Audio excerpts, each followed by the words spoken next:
Chesh, it's great to have you back on the podcast. How you doing? Glad to be here. Thank you, man. No, same. It's good to reconnect, and both obviously looking like we're in the military with these headsets on. Roger.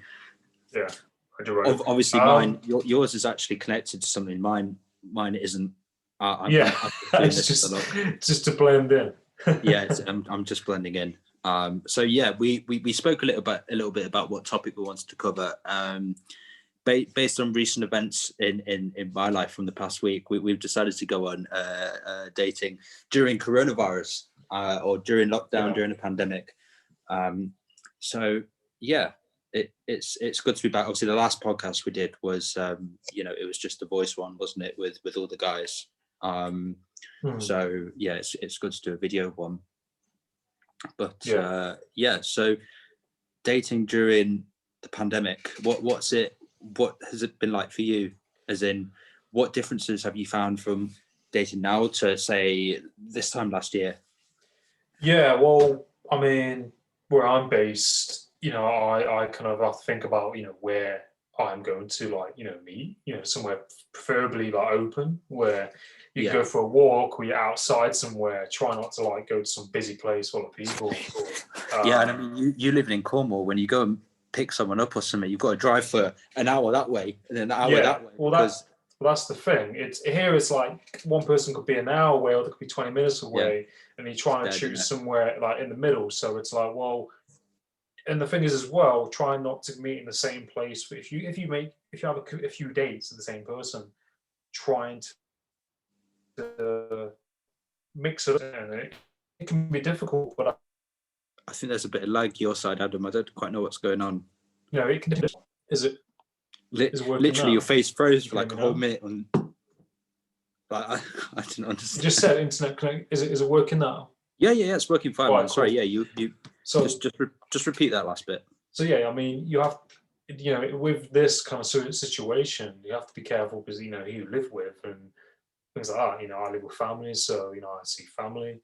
So you have to be careful. You're going to meet someone to make sure that other person isn't mixing or doing kind of things like that. Yeah, that's it. There's more checks that you got to go through and stuff. And if you're living with someone who's vulnerable, then you've got to take extra care. I mean, in my scenario, I live by myself. Well, me and my cat. My cat's not vulnerable, and I don't think cats can get coronavirus. So I think I'm pretty safe in that respect. They can, I think. But I think it's just all about going to open places and trying to mix it up is hard though, because pretty much the only thing you can do these days is, like you said, go to somewhere that's like an open space. But you've got to try and ideally mix it up. You can't go on a walk or something every time because that's just dry, isn't it? But there isn't really much you can do. It's not like you can go to the cinema. It's not like you can go for drinks. My thing hit the screen. Not like you can go for drinks. Not like you can go to a restaurant or something, which would be traditional dates. So people have really had to, sort of mix it up. And I think people using online dating like Tinder or Bumble, whatever you want to think, I think membership for that has skyrocketed during coronavirus. People not necessarily looking for a partner, but because out of sheer boredom or something like that. Like friendship, because they're lonely. Yeah, some of them, yeah, exactly. So yeah, I mean, but my experience of dating during the pandemic has predominantly been online, obviously. I was in a relationship during the lockdown. But I mean now, I I'm not even bothered about that online dating stuff anymore. I don't actually find it that interesting. I'll be honest. Yeah. It's just, it never really goes anywhere. It's not, it doesn't really interest me. I've got too much going on anyway to really commit to something like that. But I mean, if something happens, it happens, but yeah. Yeah, and I think they have a good points, and I think that's kind of like where I'm at. Like I just think with any relationship, there's a certain amount of time that has to go into it for it to build. It's like, building it's like you got to build it, and it's that give and take, and it's like what you're putting into it, you want that back. And the thing is, you don't know that person. It's like it takes time to match with people. That depending on what platform you use. some of them you have to pay for, and there can be quite a bit of money, especially, Yeah. during this time, are you really wanting to commit that money to it? And, the thing is as well, what I've found is that you're putting energy and time and investing into getting to know someone. You could be talking to somebody or dating them, and then they just disappear, Yeah. like just vanish into thin air. And That's that ghosting. that happened to me. I was dating this. I won't say Really. who it is. I was dating this girl. Things were going well. We met 3 or 4 times. Went for walks in different places, and it was just like disappeared, and then came back a while later saying, "Oh, sorry, X, Y, Z happened. I've been busy." And I was I like, "Well, remember but that. communicate, yeah, yeah." And it's like, well, communicate that to me. I understand everyone's got insecurities and things like that. Some people aren't as open as other people, but communication is key. If you're developing a relationship, and when you feel like you're putting in 110% and getting 50 back, it can be draining because you're like, It's a well, strain. I'm Yeah. wasting my time. Yeah, it is a waste of time. So I mean, what happened at the end of that when they got back to you and said, "Oh, sorry, I did this, sorry, I did that." What happened there? Well, I just said to the person, I've been busy doing X, Y, Z, but I understand you're busy as well. But, if you would like to meet at some point when you're free, let me know. Because I was like, kind of saying, the ball's in your court kind of thing. Let me know your dates and I'll work around you because, I'm doing my own thing kind of thing. Yeah. And there's like no reply, or there is a reply and it's like a week later. But that's the other case as well. Like there's another person that I was talking to, and we've never met in person, but they'll respond like 2 weeks later or a week later, and then they'll say, "Oh, I am interested in getting to know you and meeting you. This is what's been happening in my life." But Mm. it's like, like it can be difficult when, as people, I think we naturally want a response. And I'm not as bad as I used to be. I understand, if it takes a week or two, fine. But it's that umming and ahhing because you're like, well, do I talk to this person if this person isn't getting back in touch with me? Do you know what I mean? Because you might want something to work with that person. So it's pretty complex. And half the times I was saying to you before this call is that the pictures people post on their thing, like they one might not be who they are. They might have a picture that's from 10 years ago, or 5 years ago, or whatever. Yeah. Or they've got a picture where they've got different hairstyles and different colors in each picture, and you're like, well, who is it? It might Yeah. look different. Exactly. I think you need to be. You don't exactly need to just say to them up front, send me a selfie of you right now, so I know exactly what you look like. But you need to be clear and say, from my experience, it's good to know exactly what they look like prior to you meeting them, because it's going to save you disappointment when the time actually comes. Because obviously, I won't go into too much detail, but I met someone who didn't necessarily look like their photos, and that was the direct result of me not doing enough investigation, not finding out what they looked like enough. I had an idea, and the photos that they did, reveal to me were from a long time ago, and that just resulted in me saying, "Sorry, I don't want this. You've essentially been dishonest with me, and the person that you've portrayed yourself to me prior to me meeting you isn't the person that I met. But you need to be honest about who you are as a person right now in order to find someone that wants you for you." So going around posting pictures that just ain't you, it's not good. It's not good at all. I mean, we all love like an Instagram filter or something like that, but when it comes to like dating profiles, you need to be as honest as possible.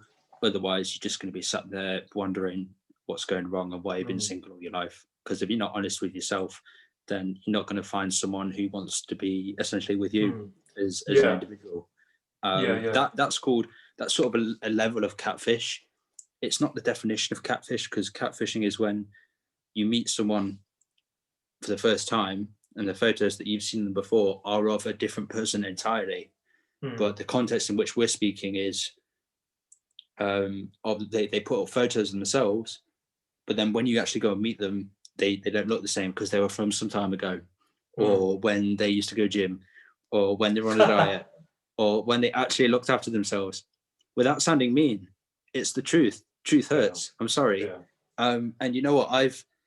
What you said earlier, when they just disappear, that's obviously called ghosting. I ghosted three women in one go once, just because I couldn't be bothered. One of them actually got back in touch and now follows me on Instagram, and I follow back, and we had a quick chat. But yeah, that's called ghosting. And the reason for me I did it was because it was so exhausting, because I made the mistake of dedicating myself to as many as possible in order for me to just do what I wanted, which was selfish.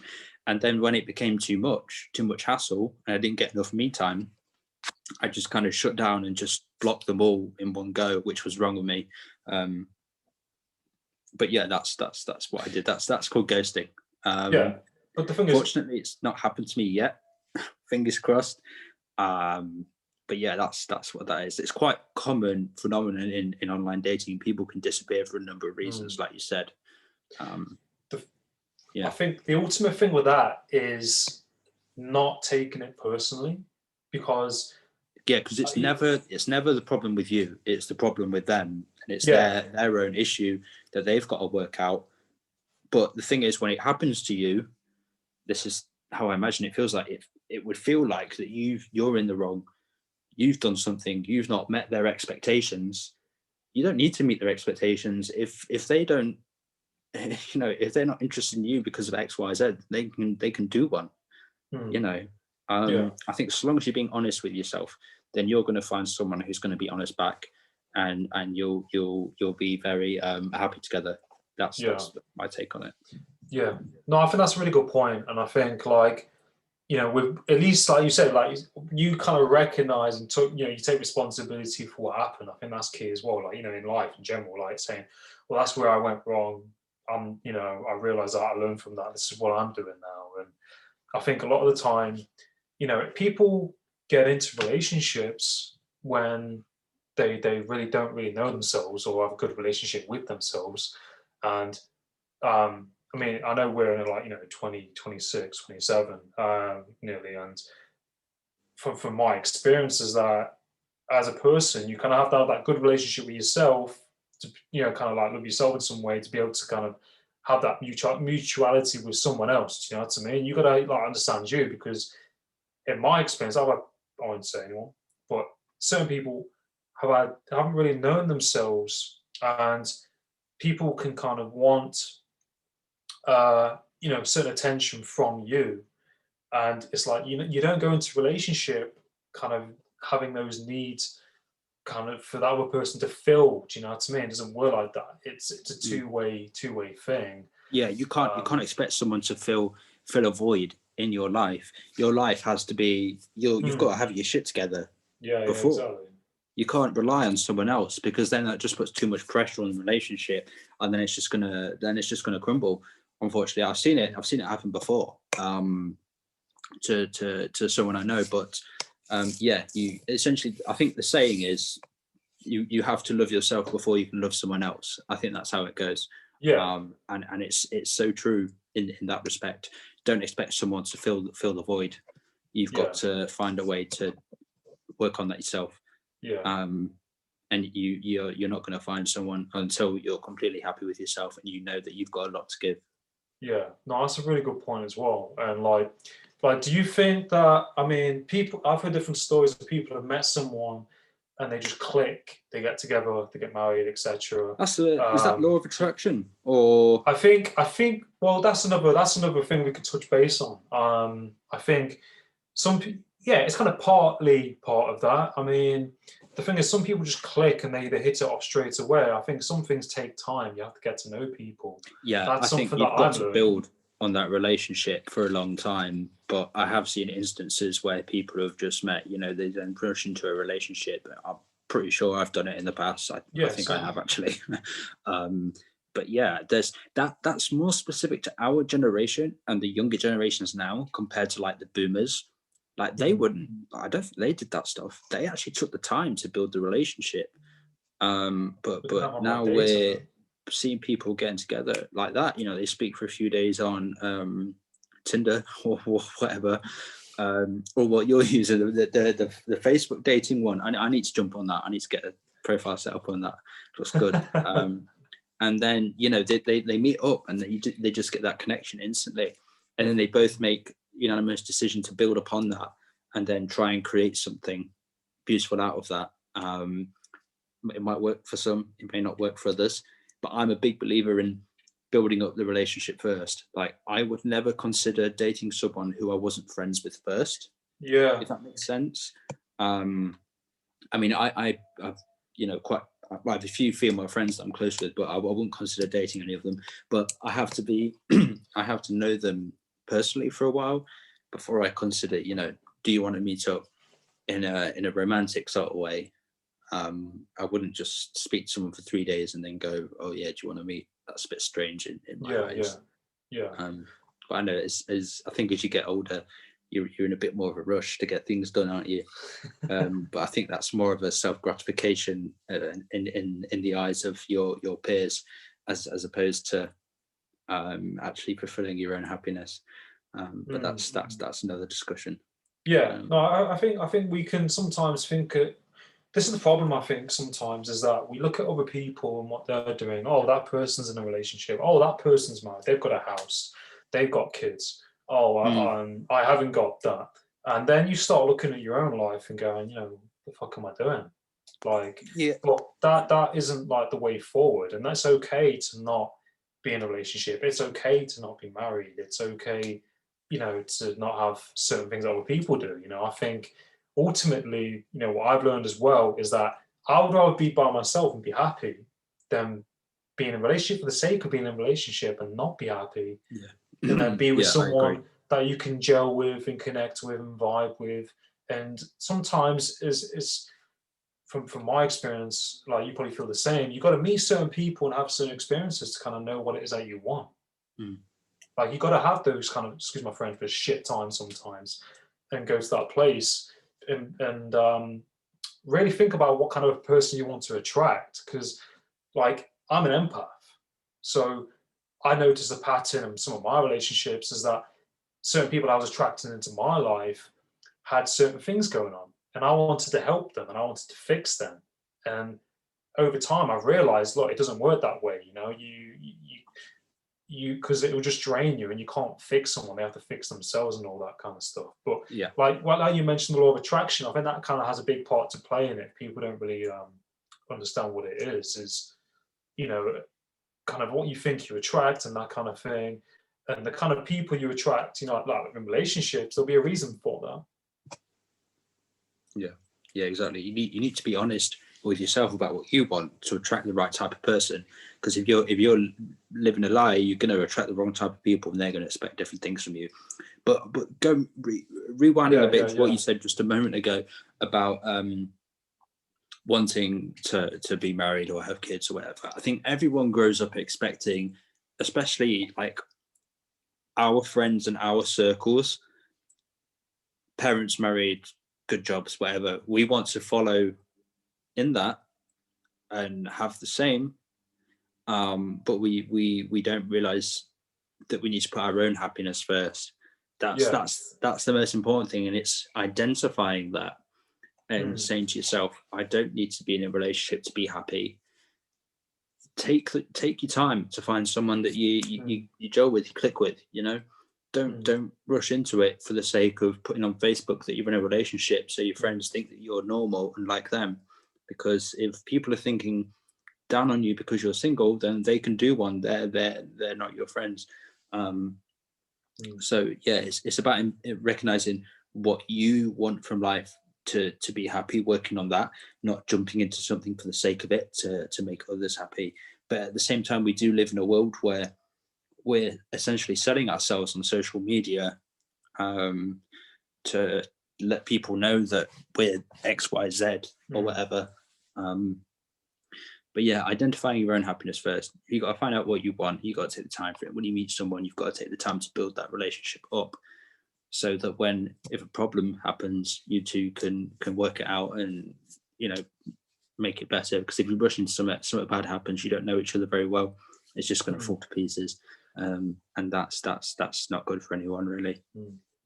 Yeah, no, that's it. And I think, we've all kind of done that. I mean, I've definitely done that. And where, especially wearing your heart on your sleeves, especially if you feel a lot, or you care. And, it can be difficult because once your emotions come into play, the chemistry in your brain changes. And it's like, you just think, oh, this is amazing, blah, blah. Yeah. And then before you know it, like, things happen. And then you're like, gosh, I've only known this person like a couple of weeks or even like, it could be a couple of days. Do you know what I mean? It's crazy. Like, it depends what happens. But yeah, I think people we like to attach. We like to have an attachment to like someone, and there's like a very big difference to like just like being attached to someone. Love, and all these things. There's so many layers to it. It's so deep, and yeah, it is. I speak to people, who are much older, and they're still figuring it out. Do you know what I mean? Like,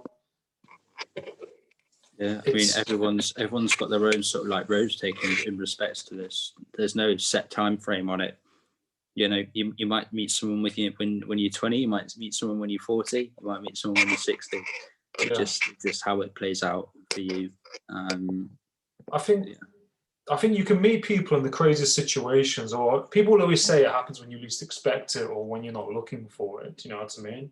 I actually saw something the other day. Sorry, hang on. So is it like I saw an article? I saw a news article that said the majority of relationships are people that meet at work. So where do I can understand that because you're mixing and spending time with people. Yeah. That's religion's origin. No.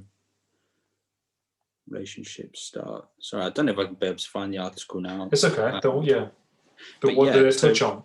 But it said work was the number one place where people meet. And I thought of that, and I thought about people that I know in my life and where they met, and a lot of it was actually work. Yeah. I mean, obviously, if at your work you've got no hot girls, then I genuinely feel sorry for you, bro. But I know I haven't. That's fine by me. I'll just stick to what I wanted.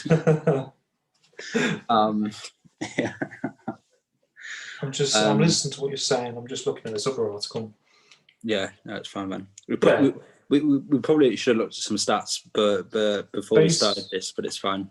I'm looking at some now. Science says this is how many dates you have to go on before you find the one. The average woman will kiss 15 men, enjoy 2 long-term relationships, and have her heart broken twice before she meets the one, a study has revealed. That sounds so...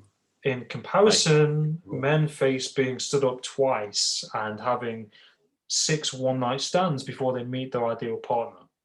6 one-night stands? I don't think that's completely accurate, to be honest. This is from her.ie. I can't go by that because I think literally everyone's different. Everyone's going to have different experiences. I know people who, have never had one-night stands, and people who've never, do you know what I mean, had that many dates. I'm trying to think. I've never had a one-night stand. The idea of it doesn't appeal to me. Like, even when I was younger, when I was like 18, 19, and we were all going in town, I never had a one-night stand that I can remember because it just wasn't something that interested me. Like, I'll only pursue something with someone if I actually like them. If I've just met them, I'm not bothered. Like, I'm not some sort of manslug.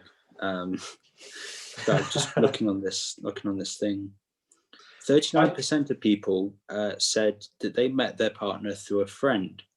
So it may be time to get out there and have a friend introduce you to their friend.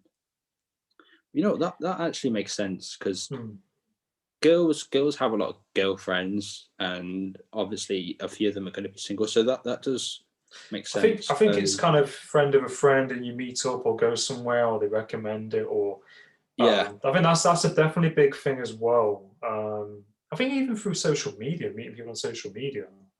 Yeah. I mean, here it says the number 2 is at work. 15% of people meet at work. So maybe I was wrong. Number 3, at bars and other public areas. 12% of people. But that's going to probably be different, isn't it? Because of that's I can understand that, but I think because this whole lockdown thing, people in different tiers, people have got different thingies, and it's like you said, because like at the minute, I mean, is it Nottingham's in tier 3 and bars are closed and stuff. So, like you said, people are kind of having to think out of the box of what they want to do and where they want to meet. Have a takeaway coffee, go for a walk. Yeah. Don't. Number 4 is at sport, hobby events, 9%, which is funny because when I was 14, I met my first girlfriend at a tennis club. So Jessica, if you're watching this, hello, I'm talking about you. So yeah, that one's real. Let's see what number 5 is. I met a girl at a bus stop once. Sorry, I met a girl at a bus stop once. A bus stop? Yeah. What did you say to her? How's the weather, baby girl? Do you like bread? Yeah. Well, no, literally. I was going to college at the time. We were both going to the same college. What, Stubbo? Yeah, in Stapleford in Nottingham. And I mean, it sounds really corny, but like she looked at me, I looked at her, and then kind of like she'd get on the same bus. And this went on for like, gosh, months. This went on for Who like was probably, that's right, you can say the names. It was someone called Nicola. I don't remember. Yeah. I don't remember. Anyway, and we just kind of seeing each other, like kind of getting on the bus and stuff like that, as weird as it sounds. And then we had a night out one time in town, and she was in town with her friends. Oh, was she? And I kind of like clocked her. We both clocked each other. Yeah. And eyes across the dance floor. Yeah. Yeah. That's it. And we just kind of like spoke, and like I think we exchanged numbers, and then we just kind of like met up for coffee a few times and stuff like that. So, but that was panned over amount of time, and I think this is one of the things that we have to think about, because especially with social media and Tinder, like you don't even have to go out and speak to someone. You just swipe left and right. Yeah. And we want that instant. We like that instant gratification, because you can just swipe and meet someone the next day. I was thinking that myself. Instant gratification. Yeah. It's that good feeling you get when you match someone and they obviously like you back and you match and you think, oh Jesus Christ, they're fucking hot. You get that instant gratification, don't you? And you're like, yeah, get in. Yeah. So yeah, that's true. Sorry, man. Yeah. No, that's true. And the thing is, there's that instant gratification where people just want, they can match someone, meet someone the next day, or even the same day, I don't know, depending on what happens. And it's all like, from that scenario to the one I just mentioned, that's sometimes how people meet. That's that delayed kind of process, that gratification, where it's all those kind of little bits in between that kind of all add up, like, bumping into someone, seeing them again, seeing them, oh, it's you again. Yeah. And there's all the scenarios add up, and then you say, oh, do you want to go for a drink or whatever it is? It's a series of coincidental events, like when you met in town. Because I mean, if you didn't meet in town and then you saw her the following working day at the bus stop, would you have tried to get a number there? Probably not. No, I mean, I think I was scared. I mean, I was quite nervous. I was fearing, rejection. I think that's a big thing. People don't sometimes ask for people's numbers or take that leap because they're fearful of being rejected, and it feels shit to be rejected. That's it. I mean, that actually did happen to me. When I was doing my first aid course at my previous job, I met this girl, this redhead. She was a bit older than me, just by a few years. Nothing crazy, like less than 5 years. But she was insanely hot, and I asked for a number on the last day, and she went, "Oh no, I'm taking a break from guys." No, obviously I knew that meant no, I'm not interested. So I was just like, oh, fuck, I wish I didn't ask. Yeah. But I think it's about having the cojones to actually go up and ask in the first place that makes all the difference, really. Yeah. As opposed to letting it slide, because then it's just one of those things that you look back on, possibly regret not trying. Yeah. That's it. But yeah, I mean, it says here, the number 5 place where people meet is dating apps. Only 8% of people meet on the internet and dating app.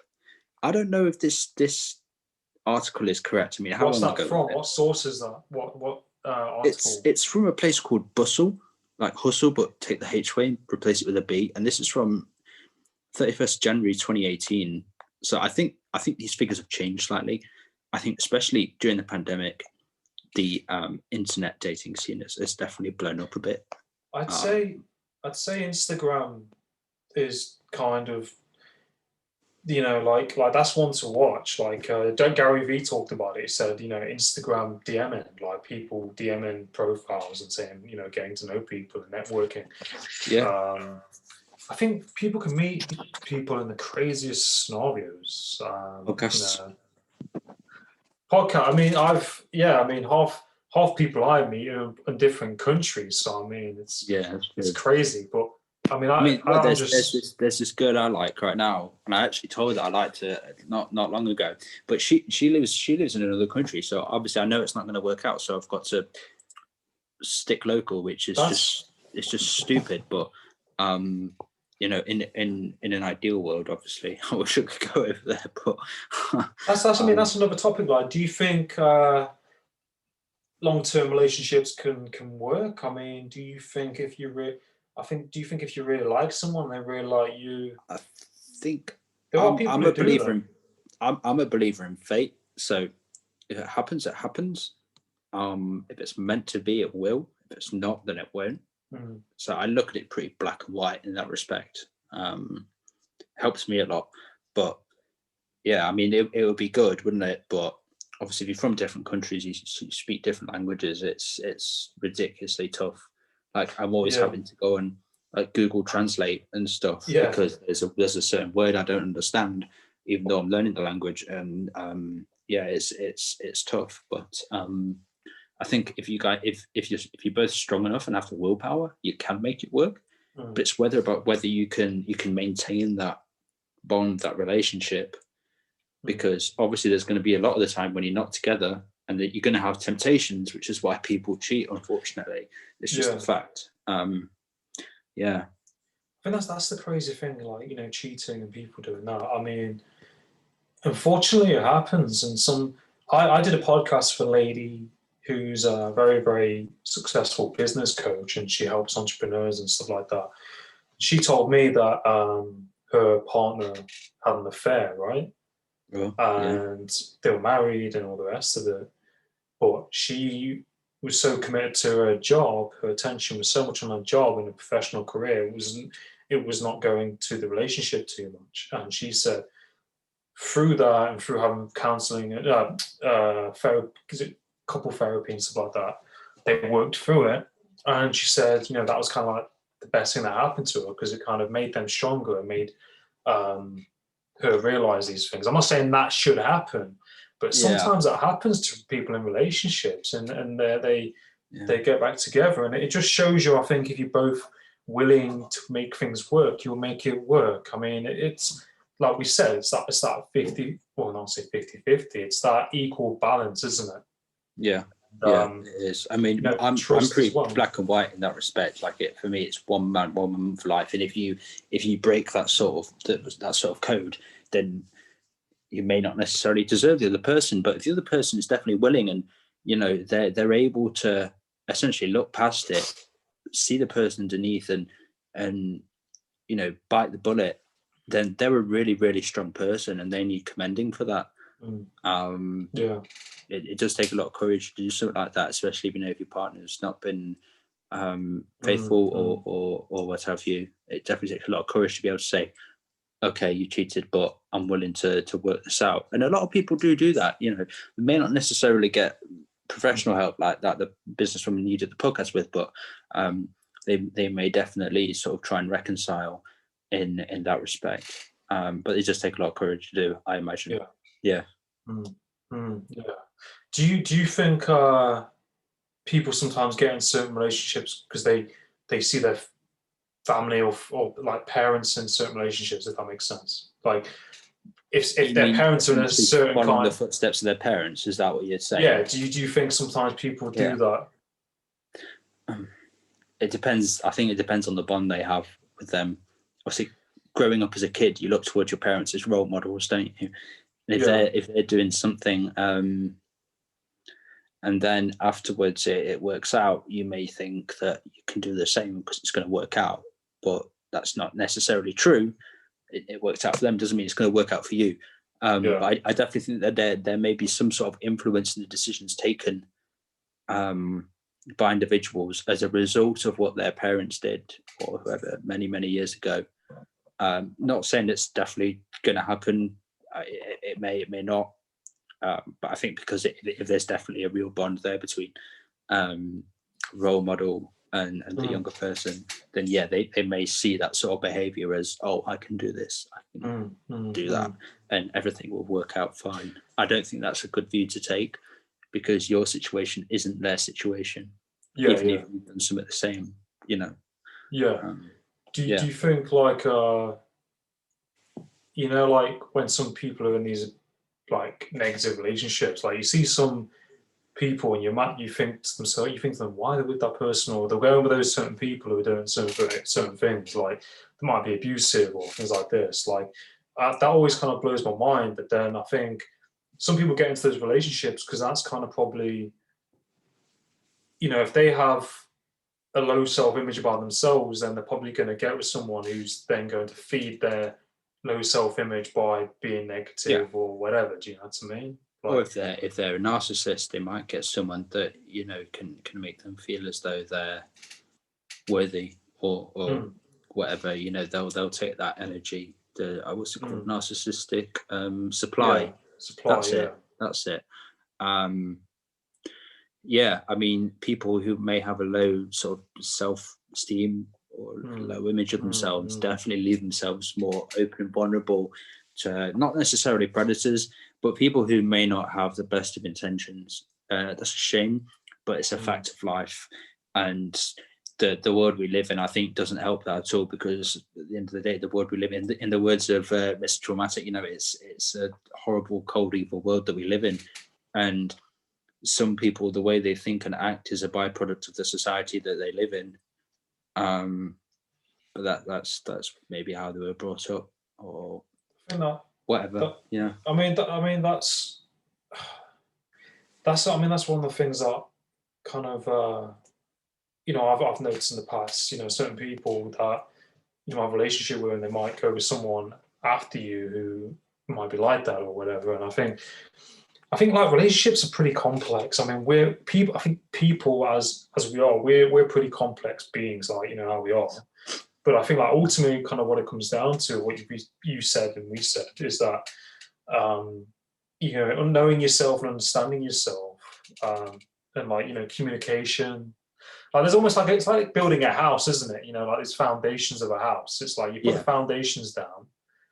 You want a strong relationship, like you got to put down those foundations, like trust, communication. Yeah, that's it. I mean, there's one or two women who have kind of made like this sort of unofficial agreement that if we're both single by the time we're 30, then we're just going to get married. Screw it, just work it out as we go along.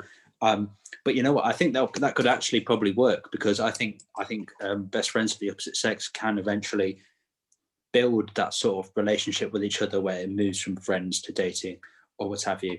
But because you've got that strong foundation to start off with, even if it goes wrong, you could probably work it out, just go back to being friends again. I think that's perfectly plausible. That's a really but good yeah, point. Absolutely, it's about building the foundations first before you pursue, which is why I said earlier, I like to be friends with them first. I build that foundation. I get to know what they're like as a friend, and then decide whether I want to make the jump over into, you know, asking them on a proper date or what have you. I think like you said, you've got to do whatever way works for you, isn't it? Like you know, that works for you, then do that. You know, I think everyone's got their own way of doing it, but I think like, yeah, you've got to get to know them, and is that kind of like, you know, that kind of friendship to begin with, isn't there? And it's like, or asking them, you know, kind of like, in my eyes, I'm pretty direct, and that can probably intimidate some people sometimes. I'm like, so, you know, where do you want this to go, kind of thing.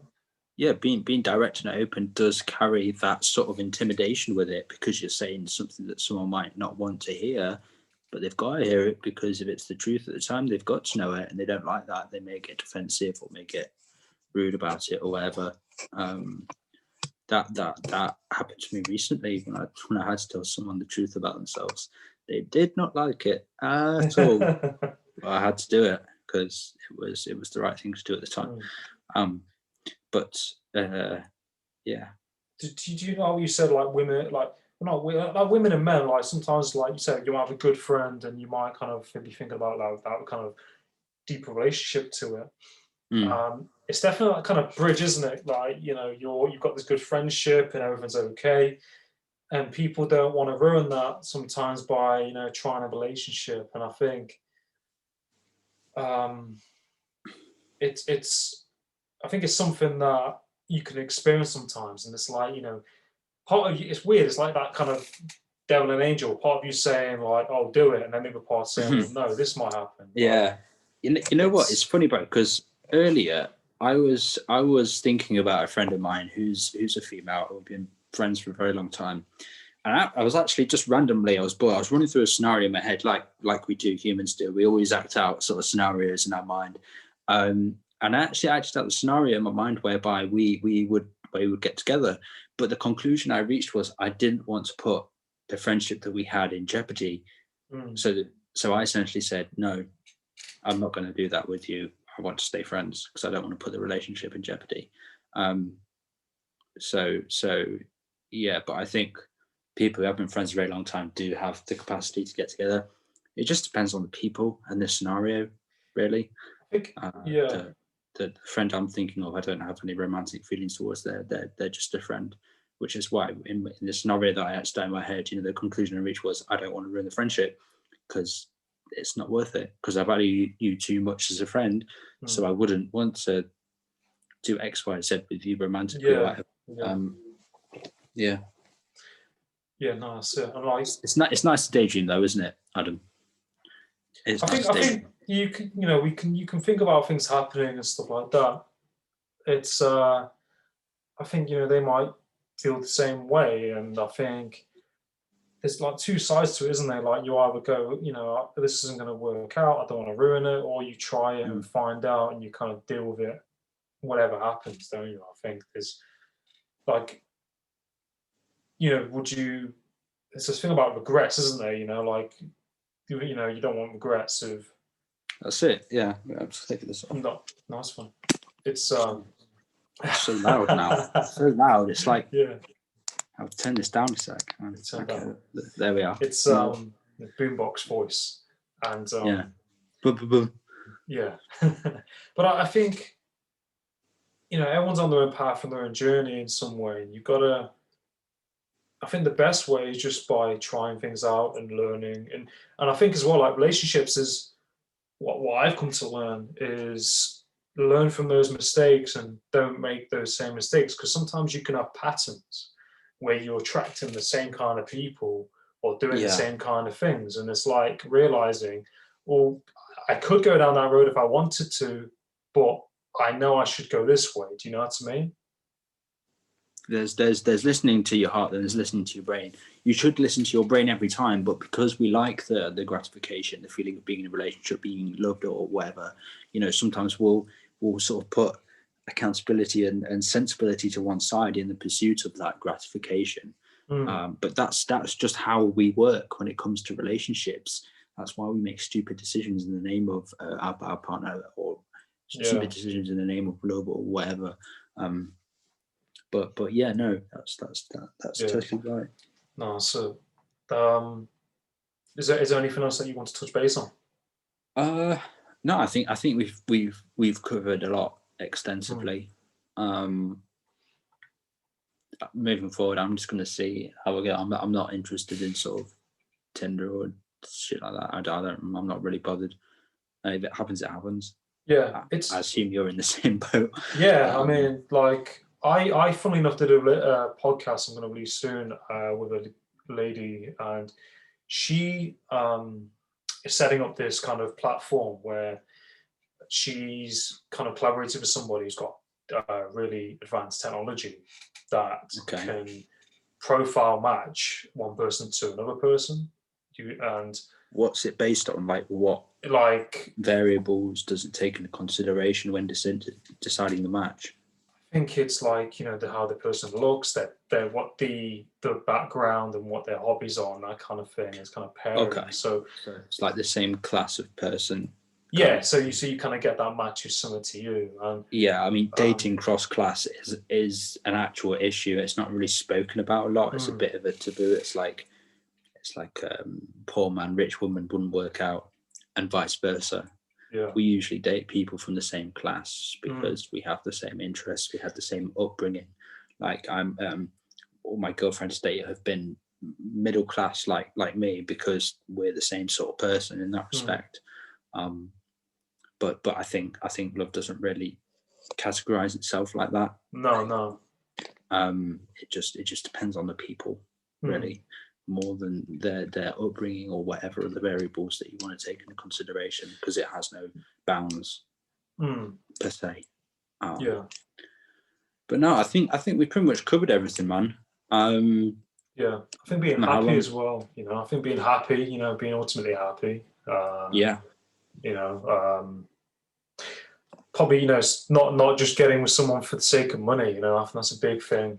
Oh, just thinking about it, like, that's a life okay, lesson, isn't it? it might help, but you see like these movies where, you know, people get. You see the Wolf of Wall Street. Christ, like, get all that money, and you know, they're still clashing and arguing. So it doesn't make any difference. You know, like, health is wealth. Health is wealth. That's yeah. That's it. But no, I've really enjoyed this podcast. So thank you for having me. Good, man. No, you're welcome. Yeah. So if anyone watching this is single or whatever, your time might be right around the corner. So don't get down. It might happen fucking tomorrow evening. Yeah, it might happen tomorrow morning. It might happen the weekend. It might happen Christmas Day. You never know. This is the thing. Yeah. And don't give up hope, essentially. Yeah. So yeah, but no, I've enjoyed this podcast. We've had a lot to chat about, and I hope we get to do another one soon. Yeah, of course, mate. No, I really appreciate you coming back on and connecting. And I think, you know, the things we talk about, you know, important. I think there's many other people out there who, you know, kind of experience, you know, or in the same situation as us. It's difficult, you know, at the minute, trying to match and date people, especially with COVID. You know, just do it sensibly. And just, like I said, don't give up, you know, like, because you just don't know. Yeah, exactly.